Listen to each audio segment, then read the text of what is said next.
আমাদের বিশ্বাস ছিল এই অন্তর্বর্তীকালীন সরকারের মাধ্যমে আমরা আমাদের দাবি পূরণ হবে। কোনো ভূমিকাই রাখে নাই, তার বাস্তব প্রমাণ আজকে আমাদের ছাত্রীদের বলতে প্রশ্নের সামনে অবস্থা করতে হতেছে। আপনি আমাদের অভিভাবক, আপনি আমাদের পক্ষ, তাকে আমাদের যৌক্তিক দাবিগুলো বুঝিয়ে তোলেন, তার সামনে উপস্থাপন করেন।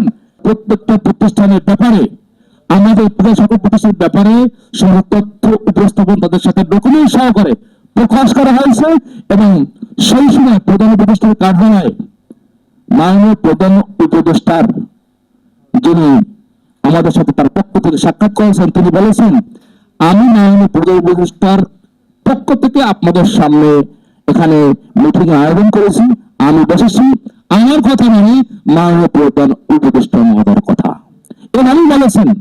সেখানে অনেক গোয়েন্দা এনএসআই বলে ছিলেন, ভালো ছিলেন। আমার কথা মানে মাননীয় প্রধান উপদেষ্টা মহোদয়ের কথা। আপনাদের সমস্ত কিছু কথাগুলো আমার সামনে উপস্থাপন করতে পারেন। আমরা লিখিত ভাবে এবং মৌখিক এবং ভাবে আমরা তার সামনে উপস্থাপন করেছি এবং দিয়েছি।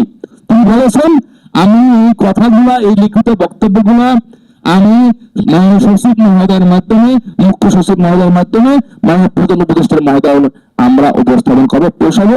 আশা করি অল্প সময়ের ভিতরে আপনার দাবি দেওয়া সম্পূর্ণ পূরণ হবে। আপনার দাবি যৌক্তিক দাবি।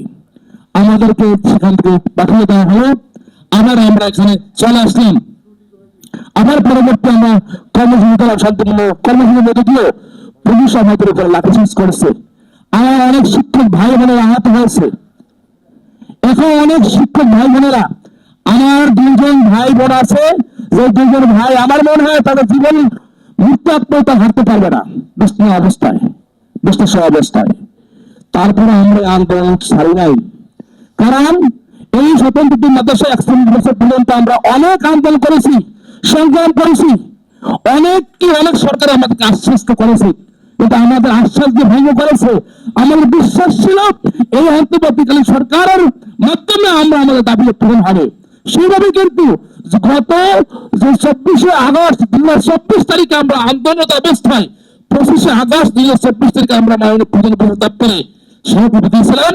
তার পরিপ্রেক্ষিতে স্থিতি হয়েছিল যে জাতিকেও দাবি বাস্তবায়ন, কিন্তু অধ্যপন্ত শিক্ষা মন্ত্রণালয়, সংসদ সমস্ত দপ্তর এই কার্যক্রমের অগ্রগতি সম্পর্কে কোন ভূমিকাই রাখে নাই, তার বাস্তব প্রমাণ আজকে আমাদের ছাত্রীদের বলতে প্রশ্নের সামনে অবস্থা করতে হতেছে।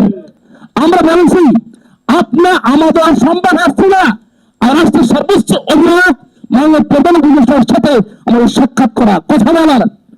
আপনি আমাদের অভিভাবক, আপনি আমাদের পক্ষ, তাকে আমাদের যৌক্তিক দাবিগুলো বুঝিয়ে তোলেন, তার সামনে উপস্থাপন করেন।